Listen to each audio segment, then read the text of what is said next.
کاتت باش بەخێربێ بۆوانەی بیرکاری پۆلی چوارەمی بنەڕەتی کتێبی بیرکاری بۆ هەمووان گەیشتینە لاپەڕە 19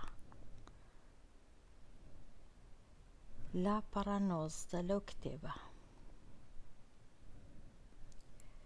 لە لاپەڕە 19 لەوانەکان ڕابردوو باسی پێداچوونەوە و ئامادەبوونمان کرد. ئێستا گەیشتینە لای دەروازەیەک لەسەر زمان. لێرانە دەروازەیەک لەسەر زمان. دوو دەستەواژەیان دوو وشە هەیە لێرە.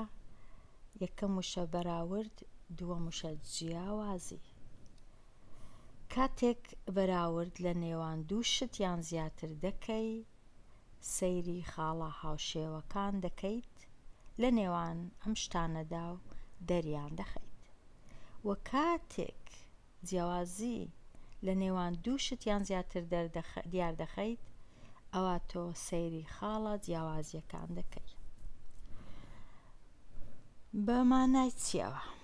مانای ئەوەیە ئەگەر داوایان لێکردی بڵێن بەراورد بکە لە نێوان دوو یان سێ شت یان زیاتر لە دوو، مەبەستیان ئەوەیە تەماشای یان سەیری ئەو شتانە بکە کە هاوشێوەن، کە لە هەردوو ئەو شتانێک کە بەراوەری دەکەی هەیە. بەڵام کە پێت دەڵێن جیاوازی بکە، وایە تەماشای ئەو شتانە بکە کە بە یەک ناچن، کە جیاوازن. بەڵام وابزانم تۆزێک سەرشێواویەک دروست دەبی، چونکە لە کاتێک کە دەڵێن بەراورد بکە ئەوەی ڕاستی بیمەبەستمانە لە هەمان کات شێوەکە ئەو شتانەی هاو شێوەن یان پێک دەچن و ئەو شتانەی کە پێک ناچن و جیاوازن.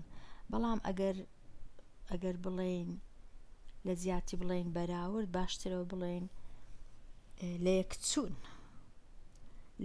و لە یەک نەچوون. جیاوازی واتە لە یەک ناچن، بەراورد واتە لە یەک دەچن. باشە، ئێستا دێینە لای بیر لە لیستی زانیاریەکان بکەوە بۆ هەندێک لە بیابانە گەورەکانی جیهان دەتوانێت بەراورد و جیاوازی لە نێوان ئەم بیابانەنە بکەی. مەبەستی لیستەکە چییە؟ مەبەستی ئەو لیستەی ئێرەیە. ئەو لیستە کە لە دەستی ڕاست نووسرایە بیابانی گەورە ئوستورالیا، ڕوبعی خالی غوبی یان گوبی، بەخۆی ناوی گوبی ئەوەی ڕاستی بی نازانم، کە لە هاری. پاشان شوێنەکەیان لە کام کیشوەرن: ئافریقیا، ئوسترالیا، ئاسیا، ئافریقا. پاشان ڕووبەرەکەیان لە دەستی چەپ بە کیلۆمەتر 4 گۆشە، ئەوەش ڕووبەرەکانە. لێرە دەمەوێت ئەو خاڵەی بڵێم کە ئەوەی ڕاستی بی هیچ بیابانێک نییە ناوی ئوستورالیا بی. لە ئوستورالیا، لە کشوەری ئوستورالیا چەند بیابانێک هەیە، هەر کەسە هەر بیابانەی ناوی خۆی هەیە، بەڵام هیچیان ناوی ئوستورالی نین. لەبەرەوەی خوێندکار ئەگەر بیەوێ زانیاری زیاتر لەسەر بیابان بچی لە گوگڵ لێی بگەڕێ، دەبینی هیچ بیابانێک ناوی ئوستورالیا نییە. لەبەر ئەوەی ئەو ڕووبەرە تەنیا ڕووبەری یەک بیابان نییە، بەڵکو ڕەنگە هەموو بیابانەکانی ئوستورالیان کۆ کردبیتەوە لێرە نووسیبیان. پاشان بیابانی ڕوبعی خالیش بەشەکە لە بیابانی عەرەبی، کە ڕوبعی خالی بەتەنێ ئەو ڕووبەرەی نییە. لەبەرەوەی تۆزێک ڕەنگە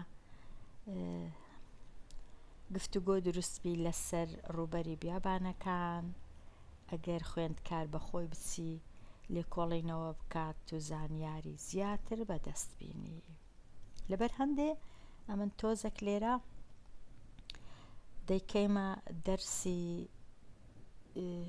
جیۆگرافی یان جوغرافیا.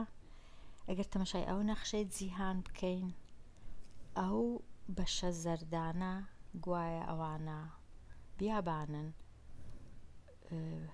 لێرە ئەوەیە بیابانی گەورە، پاشان بیابانی عەرەبی لێرەیە، بیابانەکانی ئوستورالیا لێرەن، بیابانی گوبی لێرەیە، پاشان بیابانی کەلەهاریش یەکێکە لە بیابانەکانی ئەفریقیا. بەڵام دوو بیابانی زۆر گەورەتر لەو بیابانانە هەنە کە یەکەچیان لێرەیە، بەڵام ئەوی دی لەو خوارەوەیە کە زۆر زۆر گەورەیە لە هەموو ئەو بیابانانەی دی گەورەترە لە بەستەڵەکی باکوور یا باشوور، ئەوەش لە بەستەڵەکی باکوور. با تەماشایەکیان بکەین. لێرە دەبینن ناوی زۆر لە بیابانەکان نووسراینە، گەورەترینە وەکو گۆتمان ئەو بیابانەی خوارێ لێرە ئەو بیابانە کە هەمیشە بەستەڵەکە بەفر و سەهۆڵە. ناوی چییە؟ بیابانی ئەنتارکتیک گەورەترینیانە. پاشان لەسەرەوە ئەویش کە هەر بەستەڵەکە لێرە، ئەویش بیابانی ئارکتیک واتە بیابانی بەستەڵەکی باکوور، ئەوەی دیکەش بەستەڵەکی باشوور. پاشان بێگومان بیابان واتە وشکایی کە زۆر بەکەم بارانی لێ دەباری. بەڵام بیابان چوار جۆری هەیە، هەندێکیان گەرمن وەکو بیابانی گەورەیان سەهارا، هەندێکیان بە زستانان زۆر ساردن وەکو بیابانی گوبی، هەندێکیشیان بەستەڵەکن هەر هەمیشە ساردن هاوین زستان وەکو ئەو بیابانەی ئارکتیک و ئەنتارکتیک، ئەوانە ساردن. بیابان واتە وشکایی کە زۆر بە دەگمەندار و درەختی لێیە یان هیچی لێ نییە و زۆریش ساردە بە هاوینان بە زستانان ببورن. باشە، ئەگەر لێرە تەماشای ئوستورالیا بکەین بزانن چەند بیابانی لێیە. گەورەترینیان گرێت ڤیکتۆریا، بیابانی مەزنی ڤیکتۆریا، ئەو جا بیابانی گرێت ساندی، ئەویش واتە بیابانی لمی گەورە لماوی. هیچ بیابانێک نییە بە ناوی ئوستورالیا، تەنیا چەند بیابانەکەی هەر کەسە هەر بیابانەی ناوی خۆی هەیە.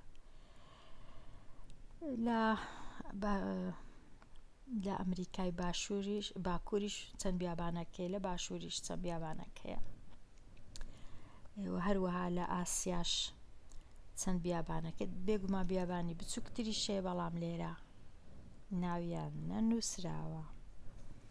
ئەگەر بچین بزانین ئەمن ناوەکانم تۆزێک بە کوردی نووسیە لێرە بزانم دەبینمەوە.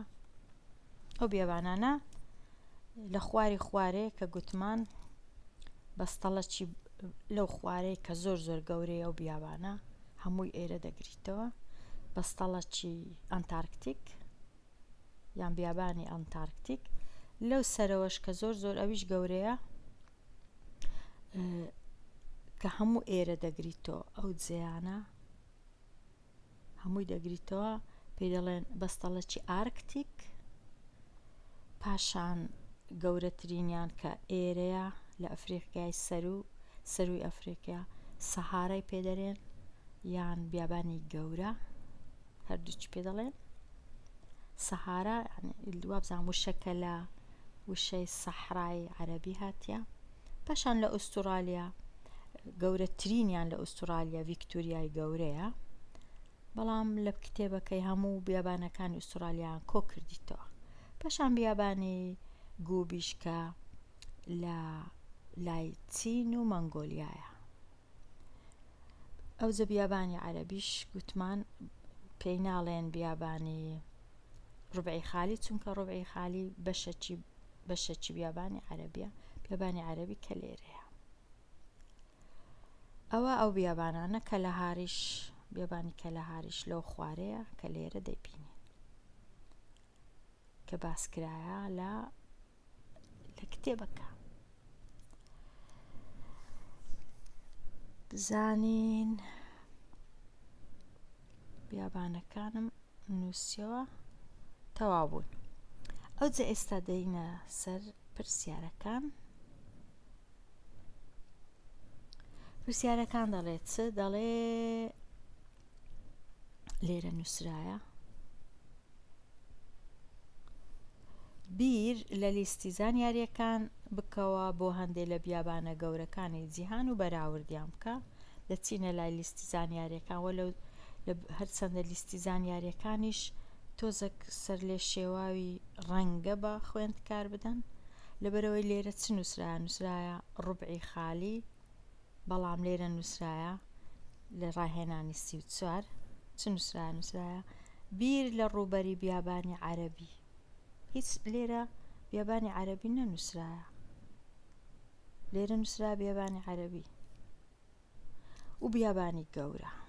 کەواتە تۆزێک ناتوانین وەڵامی ئەو پرسیارانە بدەینەوە ئەگەر زانیاریەکان زۆر بە ڕێک و پێچی لەبەر دەستمان نەبن، لەبەر هەندێ ئەو دوو پرسیارانەیان ئەو دوو ڕاهێنانە لێ دەگەڕێن بۆ ئەوەی لەگەڵ وانەبێژەکەت یان مامۆستاکەت گفتوگۆ بکەی لەسەر ئەو زانیاریانەی لێرە نووسراینە لەبەر چ ئاوا نووسراینە و لەبەر چ لێرە نووسرایە بیابانی عەرەبی، لەبەر چ لێرە نووسرایە ڕوبعی خالی، مەبەستیان چییە؟ هەتا ئەو زانست و زانیاریانە ئاشکرا و ڕوونتر نەبن تۆزێک سەختە وەڵامی ئەو پرسیارانە بدەمەوە. لەبەرەوەی لێرە دێمە کۆتایی ئەو وانەیە کە بووە زیاتر وانەی جیۆگرافی لە وانەی بیرکاری، بەڵام ئەویش هەر گرنگە. هەتا وانەی داهاتوو لاپەڕەیەکی نوێ هەر شاد و خۆش و بەختە وەربی.